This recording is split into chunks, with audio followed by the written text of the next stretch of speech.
All right, here we are. We are solidly into the new year. It's a good time to take a moment and plan out our investments for 2025. Mike Giordano with Williams Wealth Management. Happy to join us now for Mike on the Money. So here's what I want to start with. First of all, what do you mean by landscape for investing, and how do we even start with that? Yeah, you're just basically looking at the setup, the conditions. I mean, think about it if you're driving down the highway and it's rush hour traffic, right? I mean, the landscape there is, you know that you've got a lot of different risks. You got cars, herky-jerky driving, stop, start, all that kind of stuff. So you need to be a little bit more defensive there versus if you're on the open highway out there in the west, on the plains or whatever, you know, clear conditions, you can drive a lot faster. So this is a setup more based on where the markets are and everything that you're probably more in defensive mode. Okay, that makes a lot of sense, and I love the analogy too. Thank you. We're living in a herky-jerky kind of an area right here. Okay, the markets have been pretty impressive the last couple of years. Mm-hmm. S&P 500 up 24% 2 years in a row. Mm-hmm. What's going to happen year three? Are you kind of anticipating?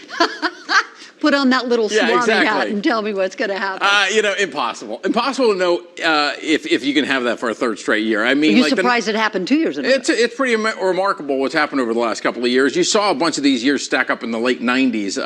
So it's possible. But I think what you really need to see is that you need to see conditions continue to improve. You can't have inflation kind of run away from you here. You got to see the economy hold up. You need to see corporate earnings hold up. The expectations are for 15% earnings growth this year. You probably at least need to see that. So it's possible. I just wouldn't bank on it. We've had 2 big years already. Okay, stocks and bonds. Some people are kind of holding on to bonds as a little buffer, but what if interest rates go up? Yeah, I think everybody's got PTSD from 2022 where they saw their stock portion of their portfolio go down, and then they saw long-term treasuries, 10, 20, 30-year treasuries kind of act like tech stocks, and they went down. So it was like, wait a second, I thought bonds were supposed to be my hedge. Well, that was when interest rates were much lower. You're in a better position now. Yes, if interest rates keep floating up, it's not going to be as great of a hedge as it normally would be, but you aren't going to get hurt as much as you did in 2022 in all likelihood because you do have higher interest rates, so you're clipping bigger coupons.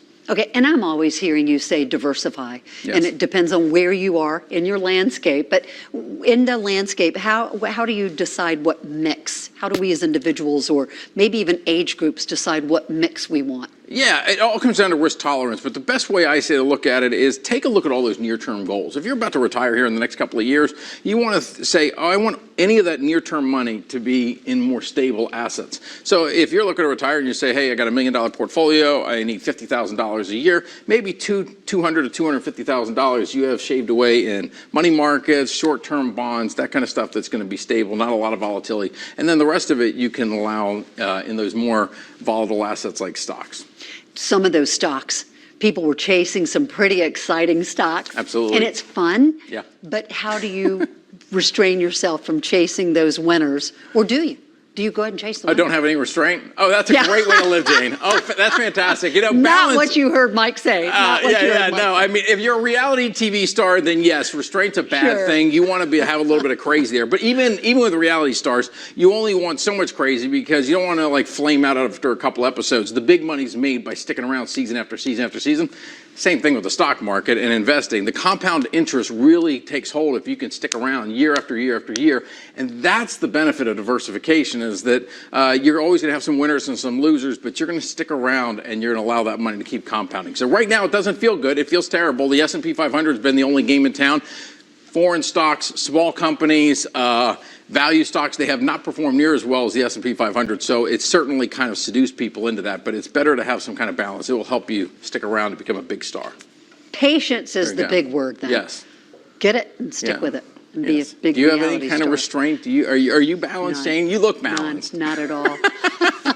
I listen to you. Thank you. I do have restraint. Mike Giordano, thank you. It's always so much fun to have you and great information too.